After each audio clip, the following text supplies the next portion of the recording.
hermanos queridos, es un placer para mí una vez más estar aquí frente a ustedes. Mis hermanos, a partir del domingo, mis amigos, además de Facebook Live, pueden escuchar y ver la prédica por vía YouTube. En este día, mis hermanos, quiero que estudiemos juntos la palabra de Dios. Vamos a estudiar juntos un tema, vamos a estudiar juntos un texto muy conocido, sumamente conocido. De este texto se habla mucho, se predica mucho, se cita mucho. Creo que no hay un creyente que no conozca este texto y aún personas que no son creyentes.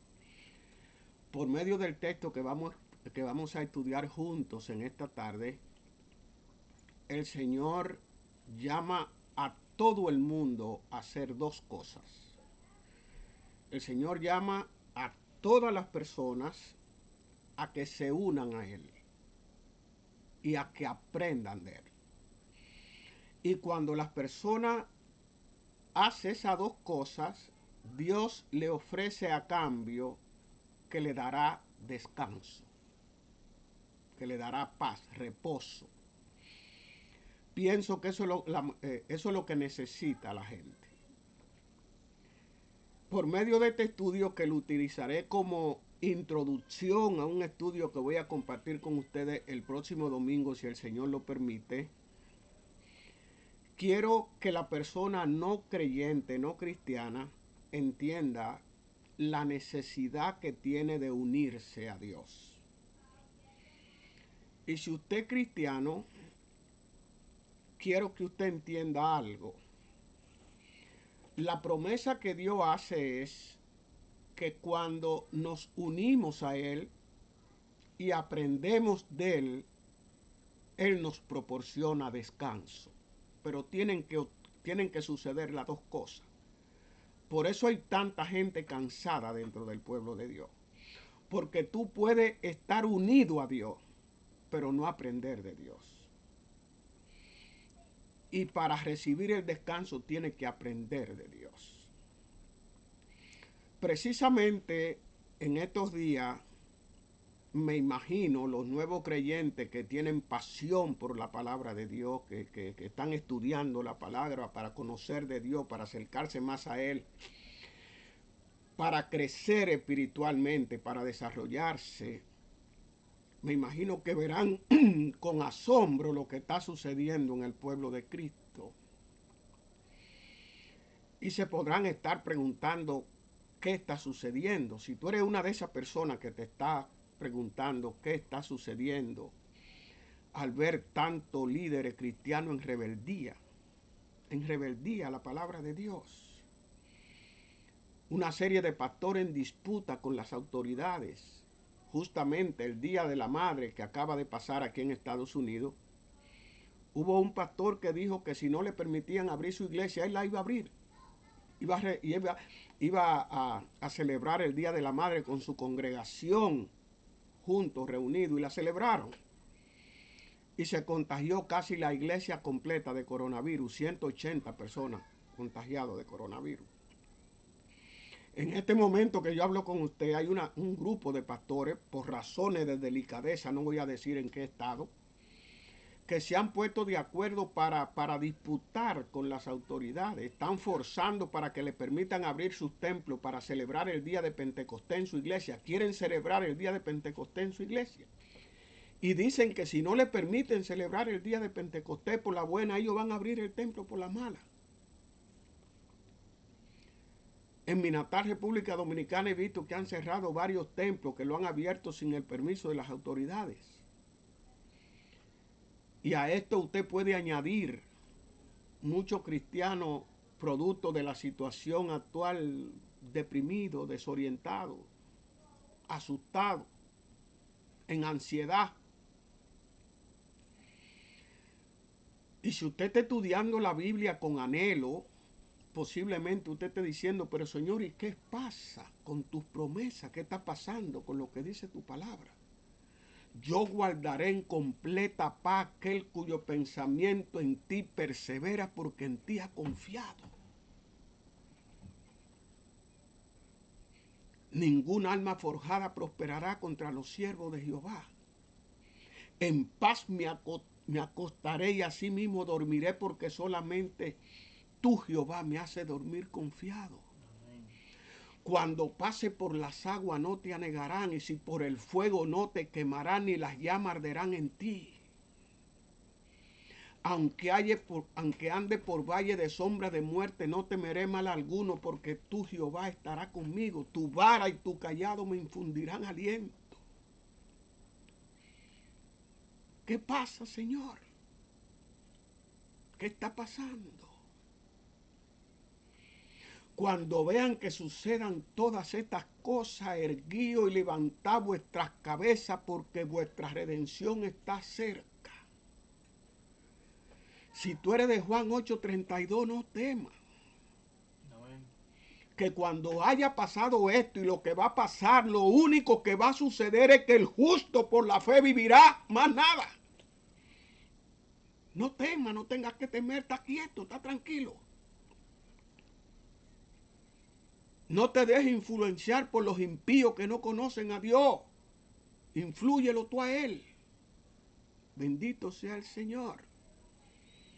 Alabado sea su nombre. Y una de las razones por las que quiero introducir el estudio que pienso compartir con ustedes con el de hoy es por eso. Para que si tú eres creyente, entienda que ese texto que vamos a estudiar, que por años hemos creído que solamente para los que están lejos, para los no creyentes, no. El texto es para los que están lejos y también para los que están cerca. ¿Por qué? Repito, Dios le promete el descanso a aquellos que hacen las dos cosas, aquellos que se unen a Él y aprenden de Él. Y como vamos a ver en este estudio, tú puedes estar unido a Dios, pero no aprender de Dios. Amén. Bendito sea el Señor. Vamos a Mateo 28, vamos a leer unos versículos ahí. Mateo 28. Mateo 11, del 28 al 30.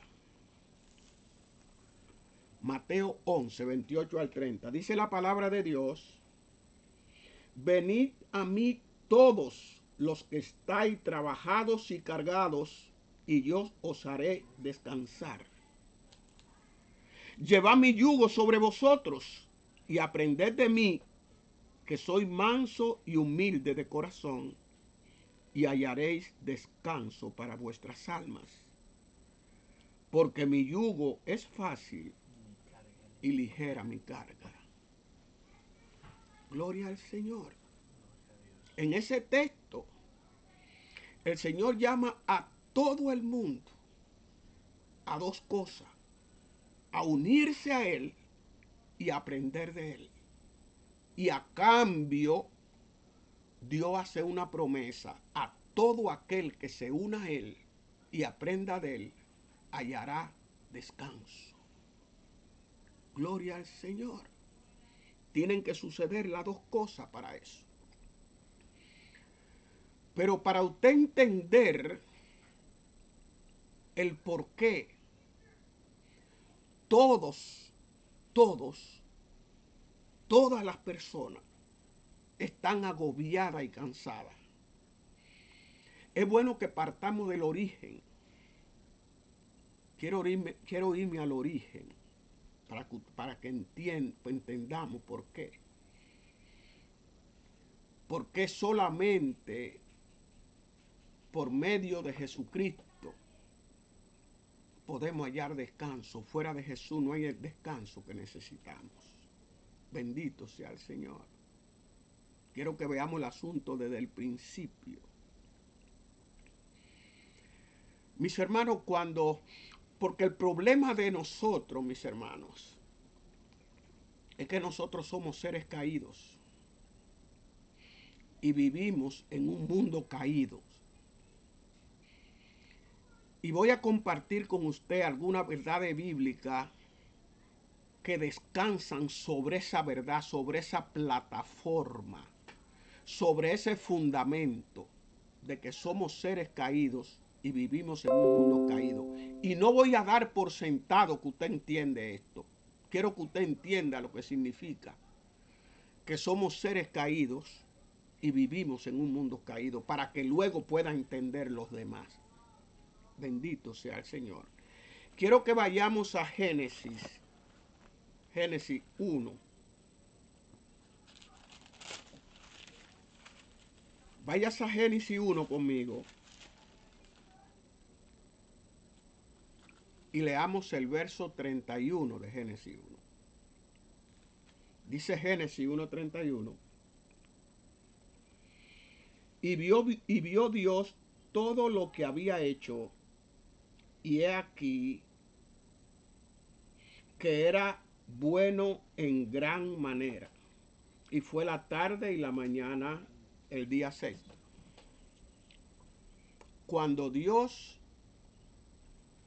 creó todo, cuando Dios terminó, completó la creación, incluyéndonos a nosotros, los seres humanos, que somos el ente más elevado de la creación. Cuando Dios terminó todo, se puso a contemplarlo, a evaluarlo. Se puso a ver si todo le había salido de acuerdo al plano que él había elaborado. Y luego de evaluarlo declaró que todo era bueno. Y no bueno simplemente, bueno en gran manera. En otra palabra, todo me salió de acuerdo a lo planificado. Todo salió como Dios lo planificó. Y dice la Biblia que a nosotros los hombres, Dios cuando nos creó, puso su imagen en nosotros. Nos creó a su imagen, a semejanza de Dios. Y cuando habla de semejanza de Dios, no está hablando de semejanza física, porque Dios no tiene cuerpo.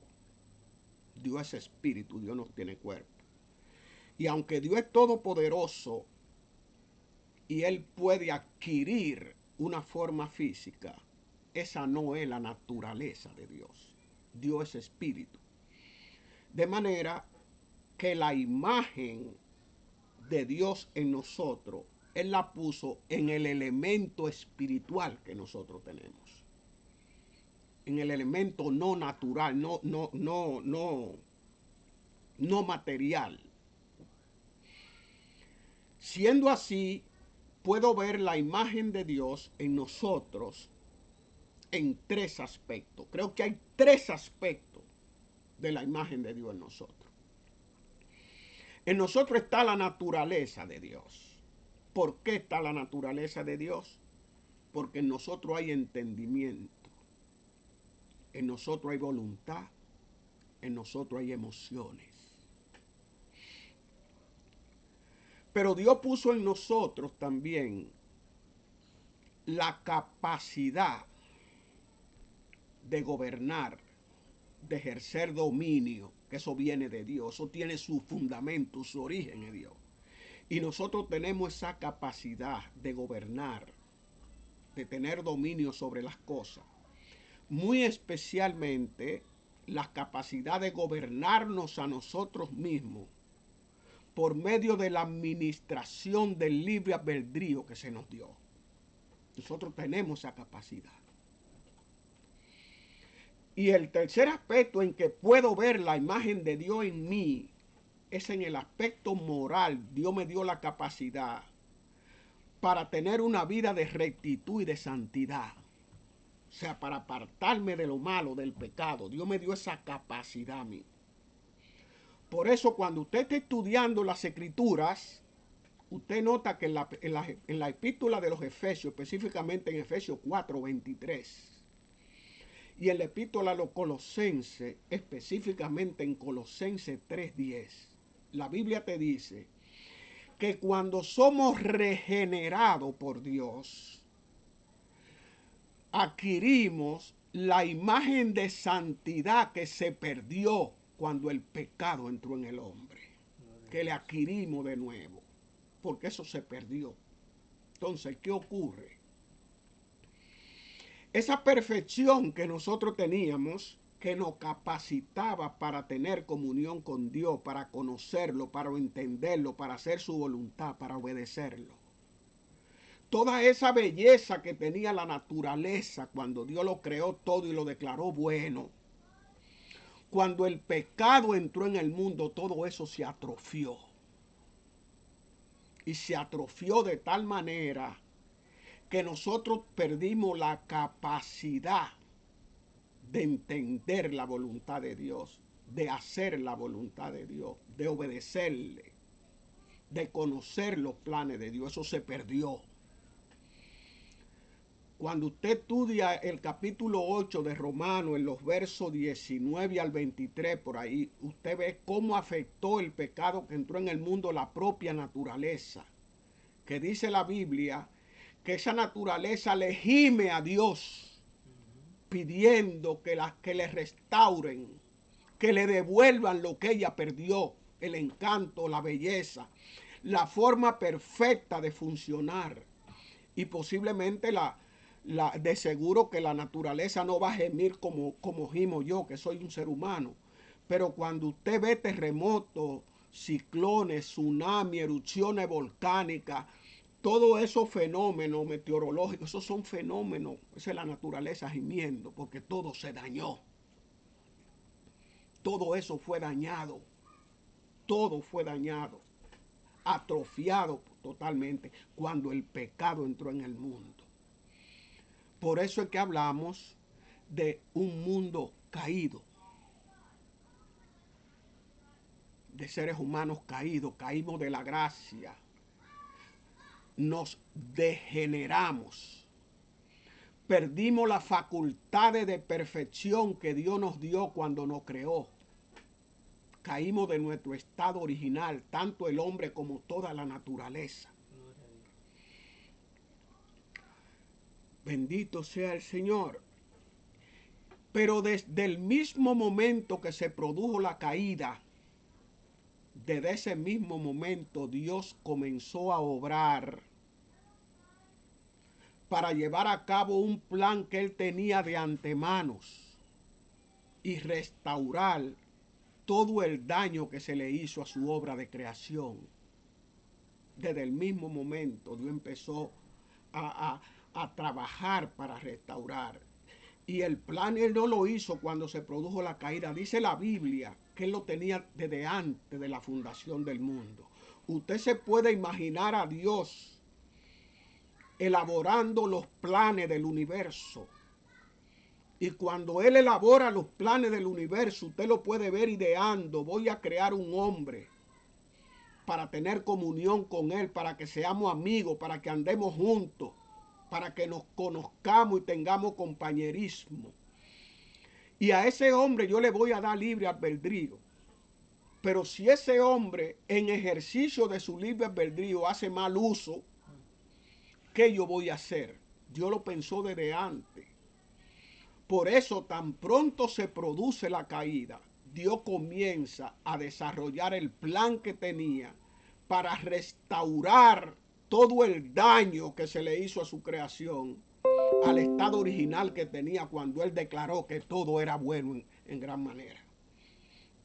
De manera que si usted me preguntara a mí en este momento, pero pastor, en este momento en que usted está hablando conmigo, me está predicando, está platicando conmigo, ¿qué está haciendo Dios? Yo le digo, la Biblia a mí me dice que Dios está trabajando. Gloria a Dios. Y si usted me pregunta, pero pastor, ¿y en qué está trabajando Dios? Dios está trabajando en la restauración de todas las cosas. Amén. Dios está trabajando para llevar su creación al estado original en que Él lo creó, en que Él la creó cuando declaró que era en gran manera bueno. Y quiero que veamos esas dos cosas en la Biblia, no me lo crea a mí. Dios está trabajando. Eso dice la Biblia. Vamos al Evangelio de Juan, capítulo 5. Juan, capítulo 5.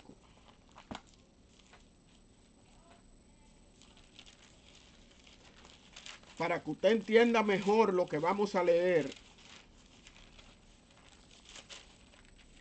quiero recordarle algo que usted conoce.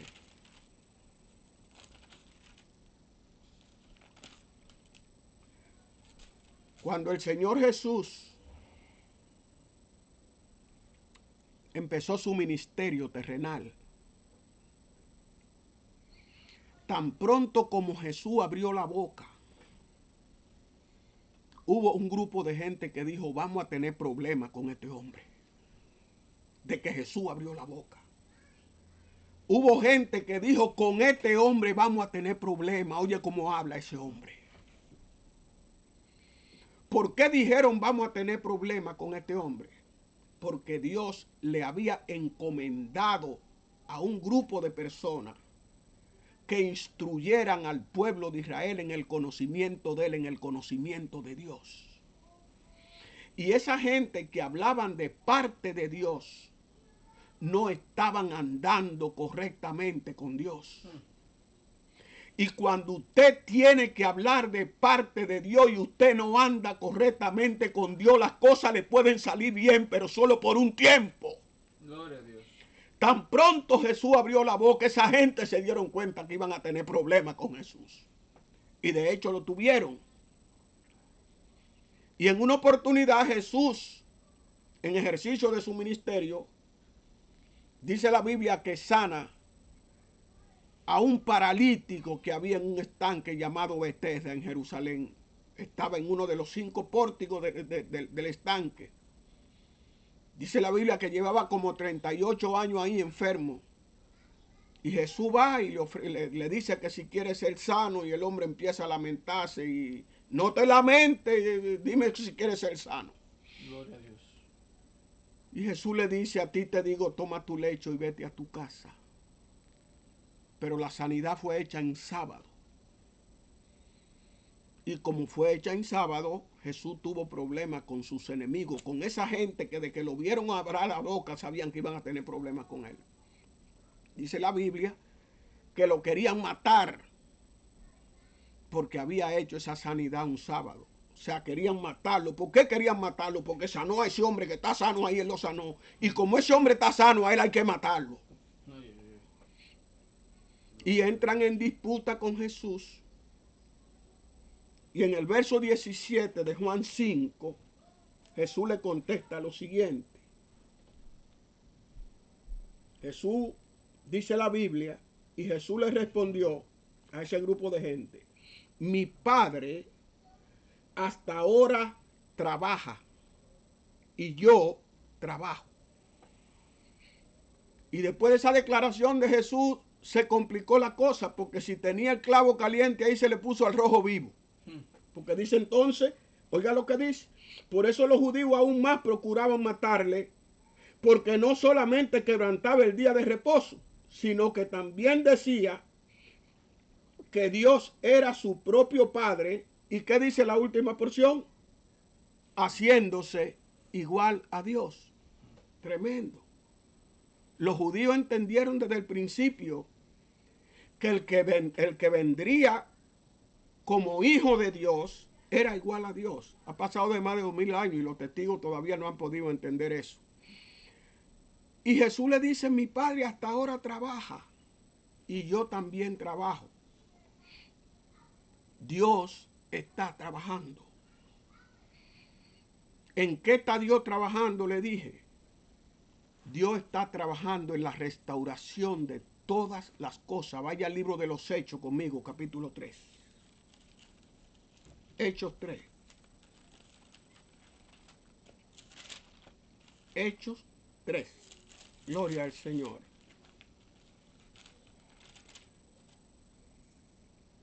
Aleluya. Gloria a Dios.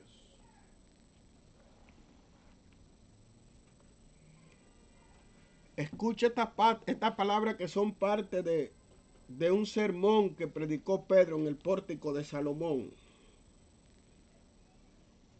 Después que le dijo a los judíos el error que ellos habían cometido con Jesús al no recibirlo como debían recibirlo,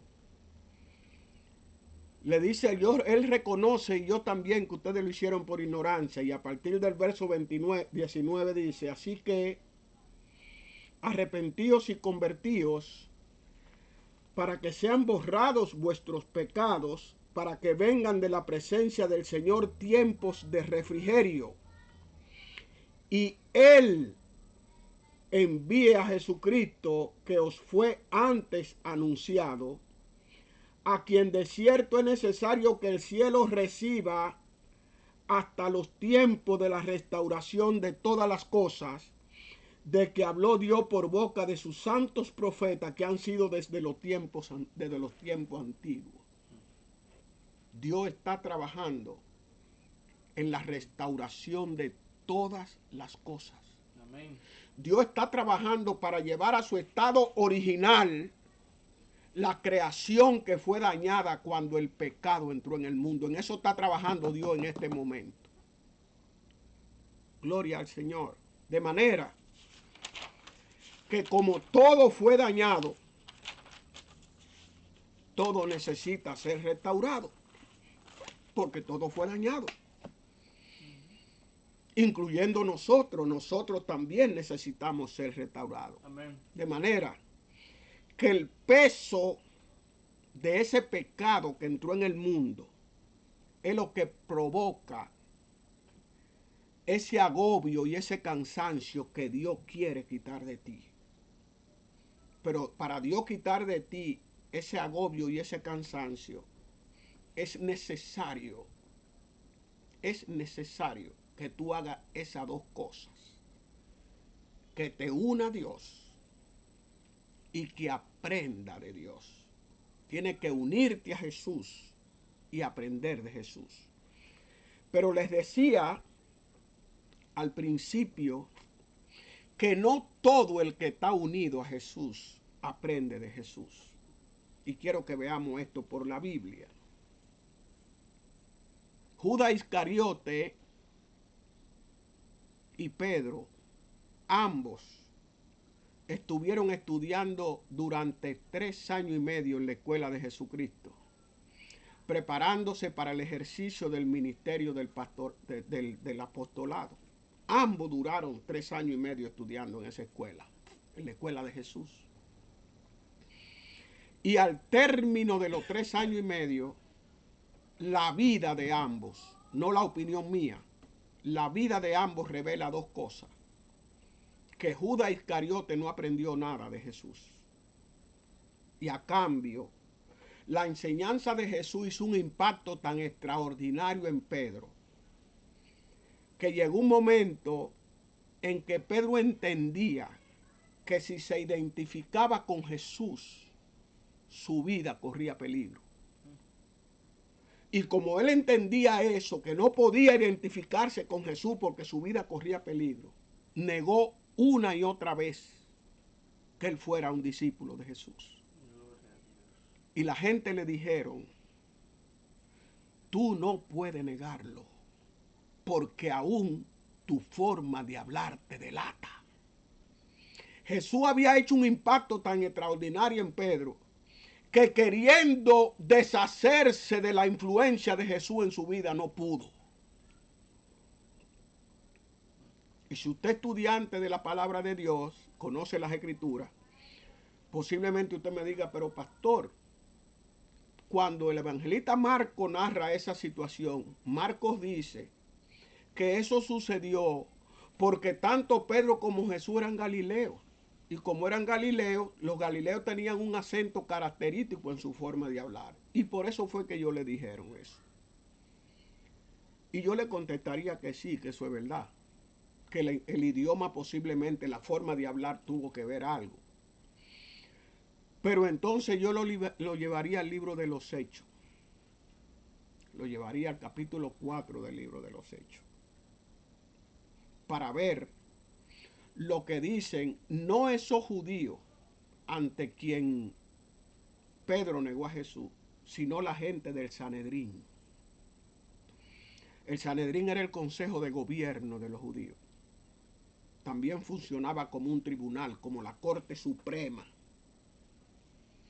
Y tenía muchísimas atribuciones, hacía también atribuciones policiales porque tenían alguaciles y la gente lo podían tomar preso y llevarlo preso y ese tipo de cosas. Ahí en el Sanedrín estaba el pensamiento más elevado de la sociedad judía. Estaba la creminata de los intelectuales de Israel. Los doctores de la ley, los intérpretes oficiales de las escrituras, la familia de los sumos sacerdotes,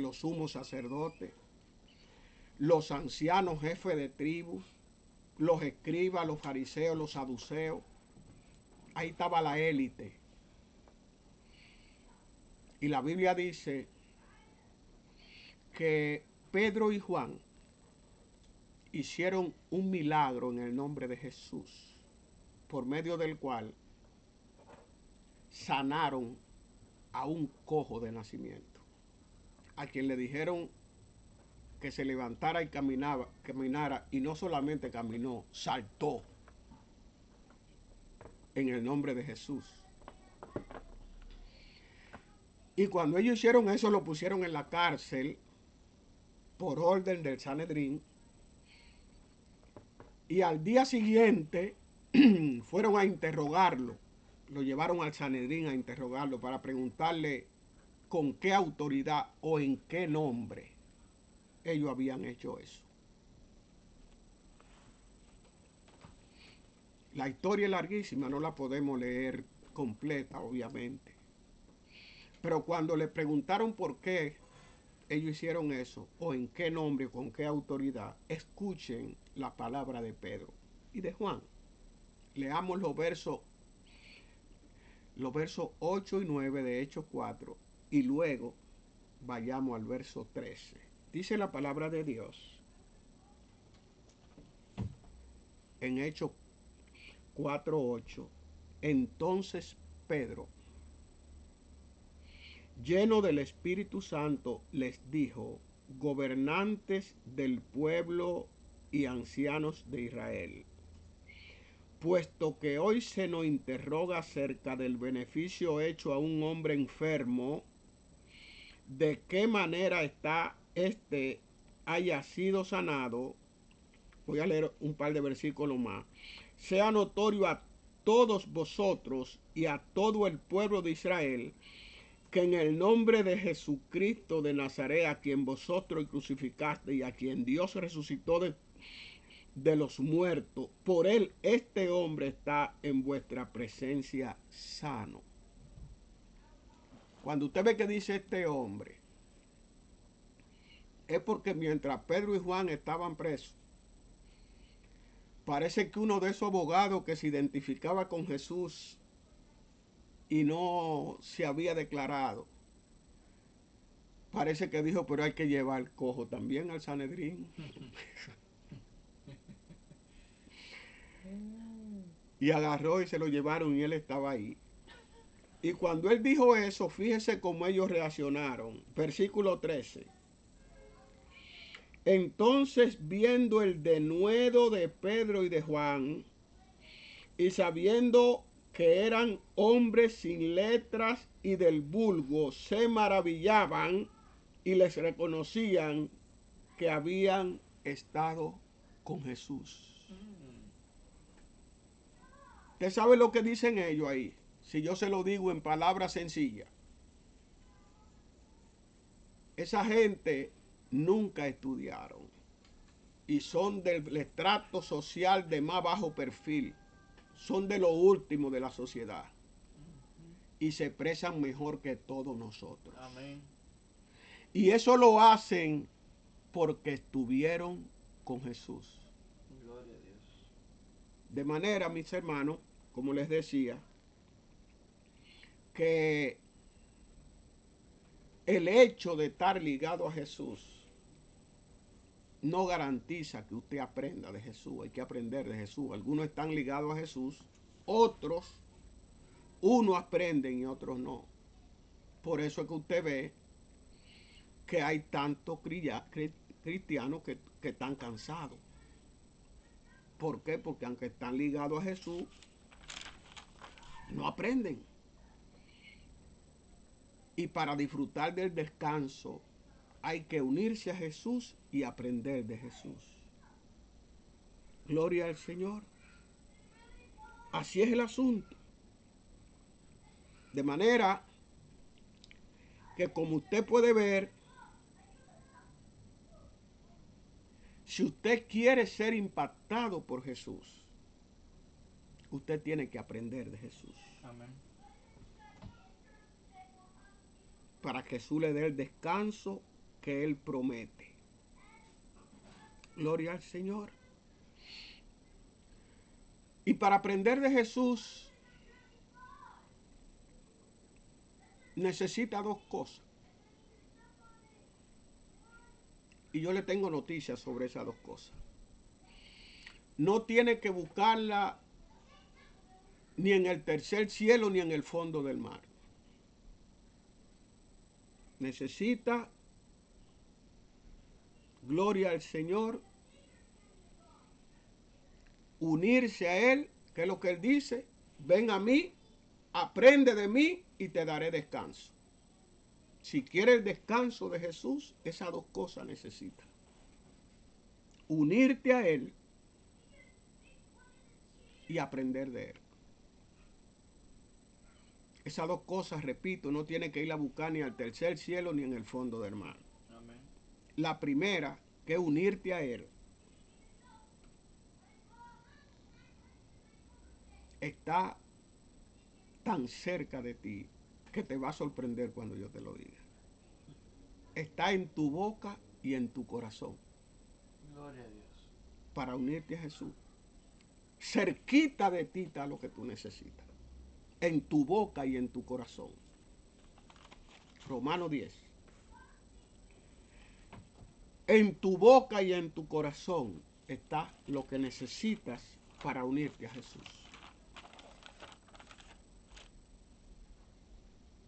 Dice Romanos 10, a partir del 8, del verso 8. ¿Más qué dice? Eso es la escritura. Cerca de ti está la palabra, en tu boca y en tu corazón.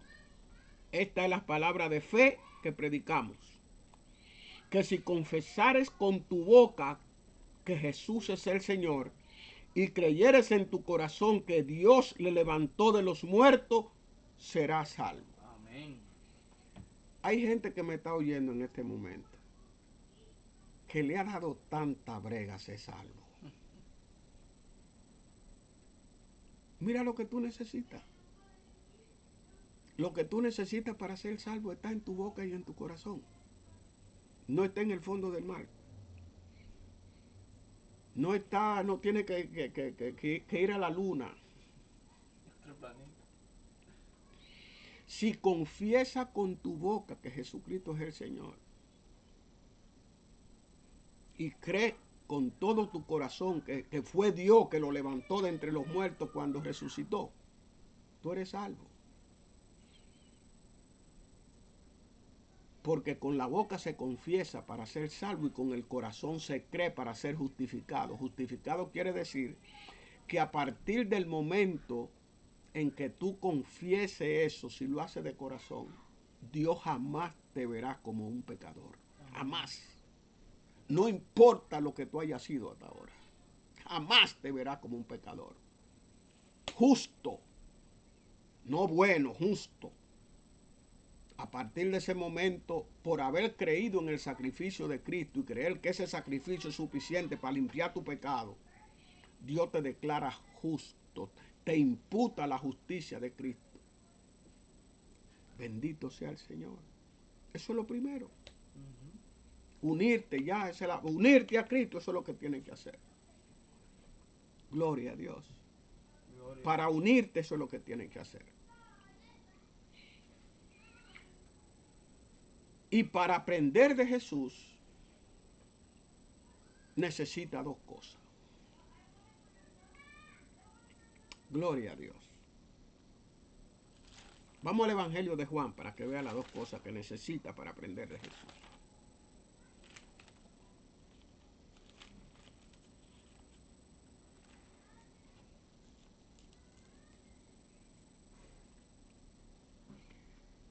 En Juan 7,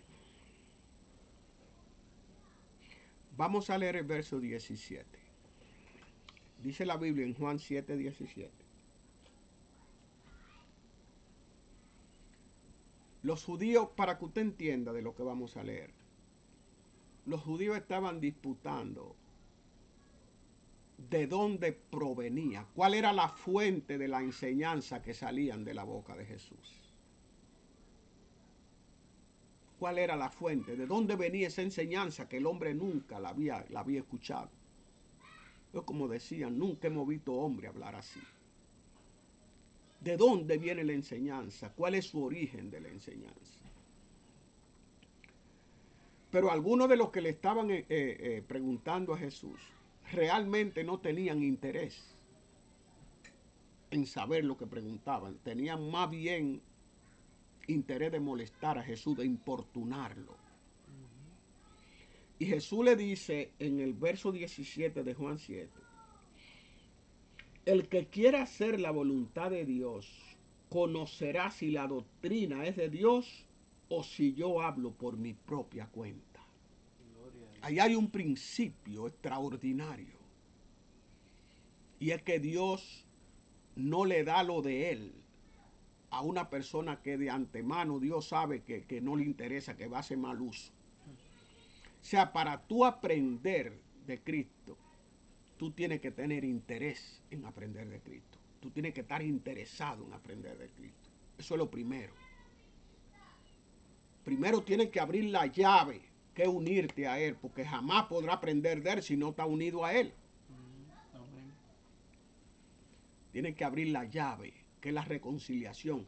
La reconciliación es la llave que abre la puerta a todo lo que hay en Cristo. Gloria a Dios. Y después que tú entras y quieres aprender de Él, necesita eso primero, tener interés por aprender. Y que Él lo vea. ¿Y quién engaña a Jesús?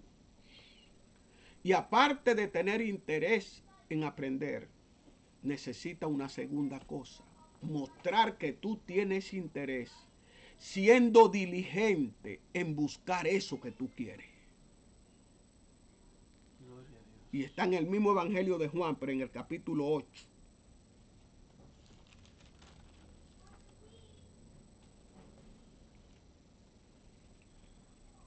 Juan 8. El verso 31 dice, dijo entonces Jesús a los judíos que habían creído en él, si vosotros permaneciereis en mi palabra, seréis verdaderamente mis discípulos. Parece que hay discípulos que no son verdaderos. Y conoceréis la verdad, y la verdad os hará libres. Amén. Tiene que tener interés en aprender de Jesús y tiene que ser diligente. ¿Cómo? Haciendo esfuerzo, siendo perseverante, siendo diligente, buscando ese conocimiento. Gloria al Señor. Eso es todo lo que necesita. Y vale la pena hacer ese esfuerzo, porque no todo el que está ligado al maestro, repito, aprende del maestro. Amén. Por eso hay mucha gente ahora asustado, cristiano asustado. En estos días hablé con un hermano y hasta pena me dio. Me di cuenta que no estaba en la casa porque me daba cuenta del ambiente en que estaba cuando estábamos hablando. Y le digo, mi hermano, ¿y usted no está en su casa? Ay, ¿cómo voy a estar en su casa? En la casa me vuelvo loco. Digo, oye, Jehová, un hijo tuyo, decir que se vuelve loco si está en la casa. No, mis hermanos. Si tú eres de Juan 8:32, aprenda a descansar en el Señor. Amén.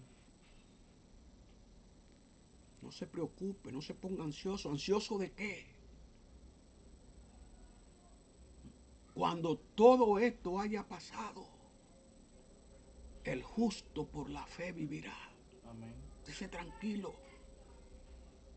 No se ponga ansioso, desesperado, nervioso. ¿Por qué? Dice la Biblia que nosotros no podemos estar ignorantes como los que no tienen a Dios. Todo lo contrario.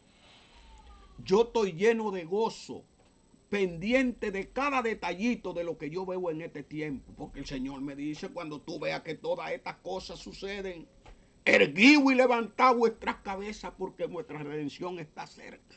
Amén. ¿Cómo voy yo a estar dije, preocupado por eso? Mirando el cumplimiento de las escrituras con mis ojos y sabiendo que se acerca el día de mi redención. ¿Por qué voy a estar preocupado? Gloria a Dios. Eso es para los que no tienen a Dios, mis hermanos.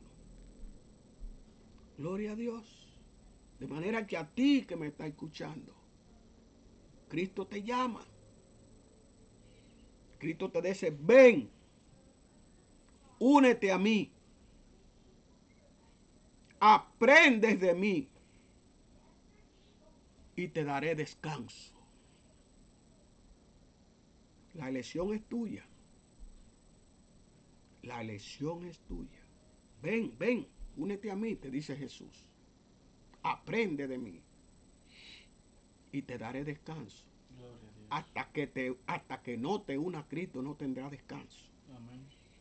El único que tiene respuesta a esa situación es Jesús, más nadie. Ujú. Y el domingo te estaré hablando de esto. Déjame decirte por qué te estaré hablando de esto. Porque en nuestras vidas hay una especie de círculo vicioso. Hay una especie de círculo vicioso. ¿A qué me refiero? El ser humano busca fundamentalmente dos cosas en la vida. Fundamentalmente busca dos cosas. Busca paz y satisfacción. Esos son los dos elementos esenciales que el ser humano busca en la vida. Sin embargo, ¿por qué? Porque si no hay satisfacción, no hay paz. ¿Cómo tú vas a estar satisfecho? ¿Cómo tú vas a estar en paz si no tienes satisfechas algunas cuestiones que para ti son necesarias, fundamentales? No puede haber paz. Las dos cosas andan juntas. Sin embargo, préstele atención a esto, aunque es el domingo que le voy a hablar de este tema. Necesitamos o buscamos paz y satisfacción. Sin embargo, hacemos cosas para satisfacernos que al hacerla nos quitan la paz. Ujú. Mire qué lío este. A fuerzas, hombre. Necesito paz y satisfacción. Y cuando hago lo que me da satisfacción, me quita la paz. Entonces estoy en ese círculo. ¿Y cómo salgo de ahí? Nada más Dios te saca de ahí. El domingo te voy a decir los detalles de ese dilema.